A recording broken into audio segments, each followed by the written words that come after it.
भारत के chief of defence staff CDS general Anil Chauhan ने Singapore में हुए शांग्रीला डायलॉग 2025 में कहा कि दक्षिण एशिया में शांति और स्थिरता बनाए रखने के लिए पाकिस्तान को भी अपनी जिम्मेदारी निभानी होगी।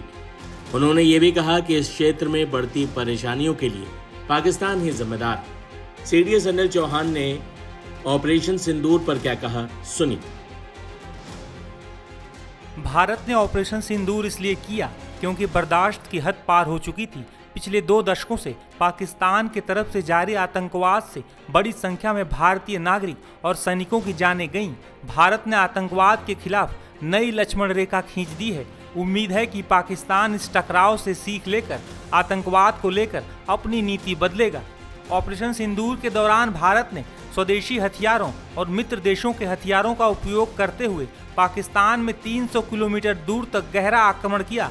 यह भारतीय सैन्य क्षमताओं का प्रदर्शन था। इस ऑपरेशन में थल सेना, वायुसेना और नौसेना ने साझा इंटेलिजेंस, प्लानिंग और लॉजिस्टिक का इस्तेमाल किया। ऑपरेशन में मिली कमियों से सीख लेकर भारत अपना थिएटर कमांड तैयार करेगा। हालांकि इसके तैयार होने की समय सीमा अभी तय नहीं की गई है। आत्मनिर्भरता का मतलब हर तरह के हथियार भारत में बनाना नहीं है।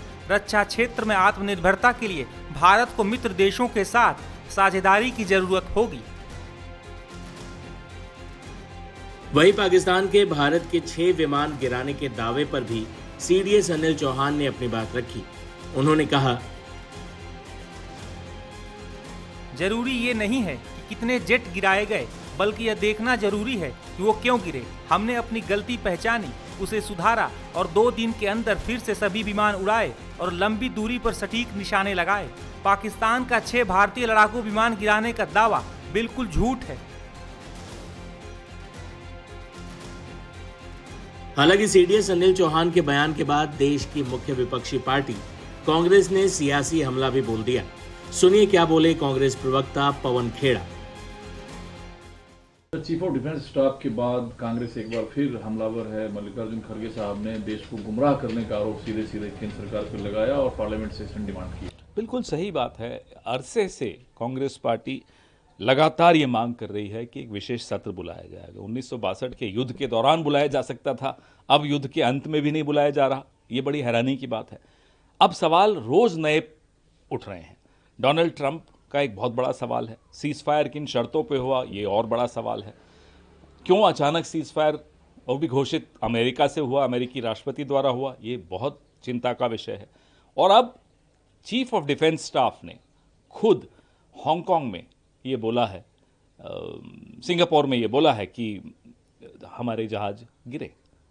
बहुत बहुत चिंता का विषय है। बहुत सवाल खड़े होते हैं और ये राजनीतिक नेतृत्व को अब सामने आना पड़ेगा, क्योंकि आप पूरे देश में घूमते रहें फैंसी ड्रेस कंपटीशन में और बोलते रहें साहब हमने ये कर दिया, हमने वो कर दिया, हम ये कर देंगे, वो कर देंगे। ये सब ठीक है, पॉलिटिकल बातें आप करते रहिए, लेकिन ठोस असली मुद्दों पे अब आपको जवाब भी देना पड़ेगा। इससे अब आप बच नहीं सकते। सर, पॉलिटिकली ट्रंप के हवाले की आखिरकार प्रधानमंत्री चुप क्यों है, चुप्पी क्यों नहीं तोड़ते हैं? रणनीतिक तौर पर क्या आपको लगता है कि जो अपोजिशन है इस मामले को लेकर सरकार को और कहां तक घेरना चाहिए? बात सरकार को घेरने की नहीं है साहब, बात है कि देश को ये जानने का हक है कि हमारी तैयारी कितनी है। देश को ये जानने का हक है कि हमें अचानक सीज फायर क्यों करना पड़ा। देश को ये जानने का हक है कि पहलगाम के आतंकी कहां हैं, सीज फायर किन शर्तों पर हुआ, क्यों अमेरिका ने सीज फायर की घोषणा की। सीडीएस ने काफी दिनों के बाद अब कल ये मालूम पड़ा कि हमारे जहाज गिरे हैं। ये सवाल यहां से कुछ नेताओं ने पूछा, इनकी अपनी पार्टी के नेता ने भी पूछा, तो उनको राष्ट्र विरोधी सबको कह दिया गया। अब क्या हो रहा? अब तो राष्ट्र विरोधी नहीं कहेंगे ना, अब तो जवाब दीजिए। और कई सवाल इसलिए भी पूछे जाते हैं क्योंकि देश के प्रति चिंता है, राजनीतिक कारण नहीं होते। कांग्रेस के इन हमलों के बाद बीजेपी के शहनवाज हुसैन ने भी प्रतिक्रिया दी। मल्लिकार्जुन खड़गे साहब को सलाह है कि उन्हें दुश्मन मुल्क पर भरोसा ज्यादा नहीं करना चाहिए। मल्लिकार्जुन खड़गे साहब को अपने देश की सेना पे, अपने देश के सेना के पराक्रम पे, शौर्य पे गर्व करना चाहिए, न कि सेना पर सवाल उठाने चाहिए। कांग्रेस जिस तरह का सवाल उठा रही है, पहले भी सर्जिकल स्ट्राइक पे सवाल उठाया था, बालाकोट एयर स्ट्राइक पे सवाल उठाया था, अब ऑपरेशन सिंदूर पर सवाल उठा रही है कांग्रेस। कांग्रेस अपने देश में राजनीति के लिए कोई अन्य मुद्दा तलाश ले, लेकिन कम से कम देश की सेना के पराक्रम पर राजनीति न करे। देश के लोग कांग्रेस से नाराज हो रहे हैं, ये कांग्रेस को मालूम होना चाहिए। ऑपरेशन सिंदूर का अपोज सिर्फ और सिर्फ वोट बैंक के लिए किया। देश के गृह मंत्री अमित शाह जी ने सही कहा है कि ममता बनर्जी सिर्फ वोट बैंक के पॉलिटिक्स के तहत ऑपरेशन सिंदूर का भी विरोध कर रही है। ऑपरेशन सिंदूर पर जितने सवाल उन्होंने उठाए, सेना के शौर्य पे, सेना की ताकत पे, सेना के पराक्रम पे जहां बधाई देनी चाहिए, वहां ऑपरेशन सिंदूर पर भ्रम पैदा किया, फर्जी खबरों को आधार बनाकर सिंदूर के मुद्दे को बदनाम करने का काम किया। तो जो काम ममता बनर्जी पश्चिम बंगाल में बैठकर कर रही हैं, उससे सीधा संदेश जाता है कि वो सेना का अपमान कर रही हैं। ऑपरेशन सिंदूर की सफलता का गुणगान की जगह उस पर प्रश्न चिन्ह उठा रही हैं, क्योंकि उन्हें लगता है कि ऐसा उठाने से उनका वोट बैंक खुश होगा।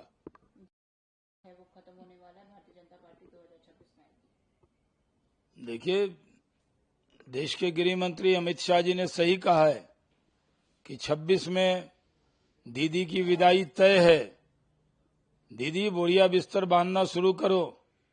26 में बंगाल की जनता टीएमसी की सरकार को उखाड़ फेंकेगी और भारतीय जनता पार्टी की सरकार बनाएगी, क्योंकि जिस तरह भ्रष्टाचार है, अपराध है, संतराशी हो रही है, जिस तरह से पश्चिम बंगाल को बर्बाद किया है टीएमसी ने, बंगाल के लोगों ने मन बना लिया है कि 26 में टीएमसी की विदाई करेंगे और भारतीय जनता पार्टी को सत्ता में लाएंगे।